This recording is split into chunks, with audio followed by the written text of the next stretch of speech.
Hello everyone, আজকের ক্লাসে সবাইকে স্বাগতম।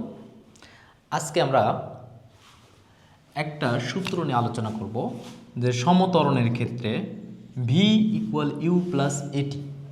এই সূত্রটাকে আমরা দুইটা পদ্ধতিতে প্রুভ করতে পারি। একটা হচ্ছে সাধারণ পদ্ধতি, আরেকটা হচ্ছে ক্যালকুলাস পদ্ধতি। তো এই সাধারণ এবং ক্যালকুলাস দুইটা পদ্ধতিতেই তোমাকে এই সমীকরণটা প্রুভ করে দেখাবো যে এই সমীকরণটা কীভাবে আসলো।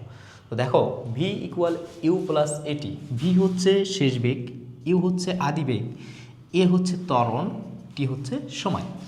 আমরা ধরে নিলাম একটা গাড়ি এই দিকে চলছে। তো যখন আদি অবস্থান তখন কিন্তু সময় শুরু হয় নাই, টি ইকুয়াল 0, এবং তখন কিন্তু স্মরণও হয় নাই, স্মরণ ইকুয়াল 0, এবং আদি বেগ ইউ ইকুয়াল কিন্তু ইউ, এটা আমরা ধরে নিলাম। এবং একটা নির্দিষ্ট সময় পর একটা টাইম পাস করছে, তখন কিন্তু টি ইকুয়াল টি, মানে 5 সেকেন্ড 10 সেকেন্ড যা হয় হোক। এরপর এসেরও একটা কিন্তু মান থাকবে, এটাকে আমরা এস ধরলাম, এবং ভির একটা মান থাকবে শেষ বেগ। এই ক্ষেত্রে আমাদের কিন্তু এটা কিন্তু সমত্বরণের সূত্র, তাহলে এটা হচ্ছে কনস্ট্যান্ট, এ হচ্ছে কনস্ট্যান্ট, ঠিক আছে, এ হচ্ছে কনস্ট্যান্ট। এখন আমরা ত্বরণের যে ডেফিনেশন আছে এই ডেফিনেশন থেকে সূত্র প্রুভ করার চেষ্টা করব।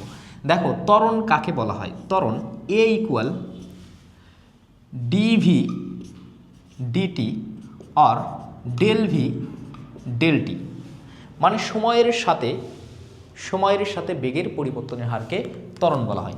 তা আমরা এই দুইটা থেকেই সূত্র দুইটা আনবো। প্রথমেই যেটা করব সেটা a equal del v del টি।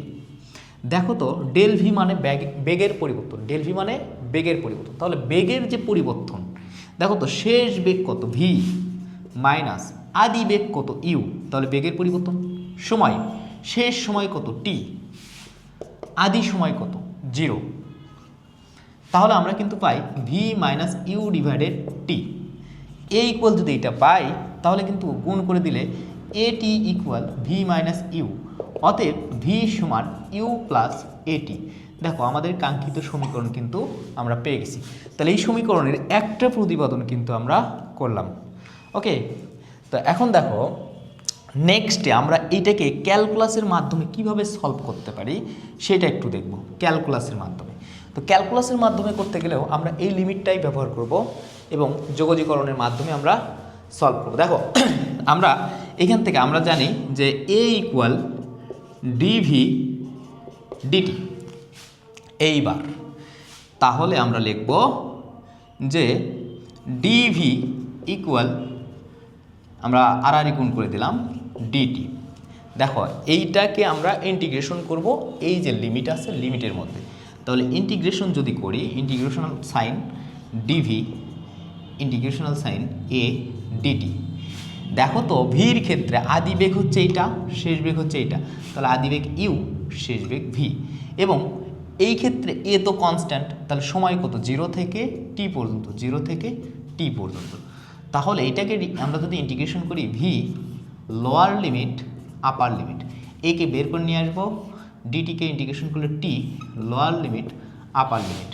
তাহলে এইখান থেকে আমরা পাবো ভি মাইনাস ইউ, আর এখান থেকে পাবো এ টি মাইনাস 0, অতএব ভি মাইনাস ইউ ইকুয়াল এটি, অতএব ভি ইকুয়াল কিন্তু ইউ প্লাস এটি। দেখো, আমরা কিন্তু ক্যালকুলাসের মাধ্যমেও প্রুভ করে ফেললাম যে ভি সমান ইউ প্লাস এটি কীভাবে করা যায়। ঠিক আছে, আশা করছি সবাইকে বোঝাতে পারছি। তারপর তোমাদের যদি কোনো প্রশ্ন থাকে তোমরা আমাদের সঙ্গে যোগাযোগ করবা, এবং নেক্সটের যে সূত্রগুলো আছে সেগুলো জানার জন্য আমাদেরকে কমেন্টে জানিয়ে দেবা। আমরা নেক্সটের যে সূত্রগুলো আছে সেগুলো প্রত্যেকটার ক্ষেত্রে সাধারণ পদ্ধতি এবং ক্যালকুলাস পদ্ধতিতে তোমাদেরকে প্রুভ করে দেখানোর চেষ্টা করব।